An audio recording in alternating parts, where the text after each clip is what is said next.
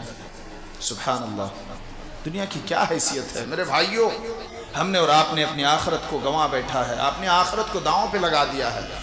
بل تؤثرون الحیات الدنیا، بلکہ تم دنیاوی زندگی کو ترجیح دیتے ہو، دنیا میں لائف اسٹائل اختیار کرتے ہو، لائف بنانے کے پیچھے بھاگ رہے ہو۔ نمازیں چھوٹ رہی ہے، روزے چھوٹ رہے ہیں، صدقات و خیرات کی کوئی فکر نہیں، قرآن کی تلاوت مہینوں گزر جاتے ہیں ہم اور آپ کر نہیں پاتے، اور آخرت ہمارے ہاتھوں سے چھوٹتی چلی جا رہی ہے۔ بل تؤثرون الحیات الدنیا، بلکہ تم دنیاوی زندگی کو ترجیح دیتے ہو، پریورٹی دیتے ہو، لائف بنانے کے چکر میں لگے ہو، بلڈنگ بنانے کی فکر میں لگے ہو، کاروبار کو کھڑا کرنے کی کوشش میں لگے ہوئے ہو، حلال حرام کی تمیز تم نے ترک کر دیا، جائز اور ناجائز کو پس پشت ڈال دیا، اپنی آخرت کو برباد کر رہے ہو۔ دنیا کی کوئی حیثیت نہیں ہے، دنیا کی کوئی اہمیت نہیں ہے، دنیا کی کوئی وقت نہیں ہے، اس کے مقابلے میں آخرت، والآخرت خیر وابقا، آخرت کی زندگی بہتر ہے، باقی رہنے والی ہے، بہتر اس کے لیے ہے جو اس دنیاوی زندگی میں اللہ اور اللہ کے رسول کے بتائے ہوئے طریقے کے مطابق گزار لے۔ اس دنیاوی زندگی میں ایک پکا سچا مومن اور مسلمان ہو کر کے دنیاوی زندگی گزار لے، وہ اللہ سے ڈرنے والا بن جائے، جائز اور ناجائز میں تمیز کرے، حلال اور حرام میں فرق کرنا جان جائے، سیکھ جائے اور اس پر عمل کرے، حرام سے بچ جائے، حلال پر اکتفا کرے۔ ایسے لوگوں کے لیے والآخرت خیر وابقا، آخرت کی زندگی باقی ہے، بہتر ہے اور باقی رہنے والی ہے۔ آخرت کی زندگی ہمیشگی کی زندگی ہے، وہاں تو موت کو بھی ایک مینڈے کے شکل میں لا کر کے ذبح کر کے موت دے دیا جائے گا، وہاں کوئی موت آنے والی نہیں ہے۔ جو شخص کامیاب ہو گیا اس کے لیے ہمیشگی کی کامیابی، جو ناکام ہو گیا وہ ہمیشگی کے لیے ناکام ہو گیا۔ آخرت کی زندگی لازوال ہے، آخرت کی زندگی سرمدی ہے، آخرت کی زندگی کبھی نہ ختم ہونے والی زندگی ہے۔ بل تؤثرون الحیات الدنیا والآخرت خیر وابقا، آخرت کی زندگی بہتر ہے، باقی رہنے والی ہے۔ ہمیں اور آپ کو آخرت کی زندگی کی فکر کرنی چاہیے، آخرت میں کامیابی کی فکر کرنی چاہیے۔ صحابہ اکرام جو پیارے نبی صلی اللہ علیہ وسلم کے ساتھ جن کا اٹھنا بیٹھنا تھا، وہ آخرت کی زندگی کو کامیاب بنانے کے لیے انہوں نے ہر طرح کی قربانیاں پیش کر دی، جان کی بازیاں لگا دی، وہ انہوں نے شہادت کے جام کو اپنے ہونٹوں سے خوشی خوشی قبول کر لیا۔ انہوں نے اسلام کی سربلندی کے لیے، اعلی کلمت اللہ کے لیے اور اسلام کو اوپر اٹھانے کے لیے جب جب جس چیز کی قربانی کی ضرورت پڑی، مال کی قربانی کی ضرورت پڑی، اپنے گھر بار کو اللہ کے راستے میں حوالے کر دیا۔ دولت کی قربانی کی ضرورت پڑی، دولت کو انہوں نے نچھاور کر دیا۔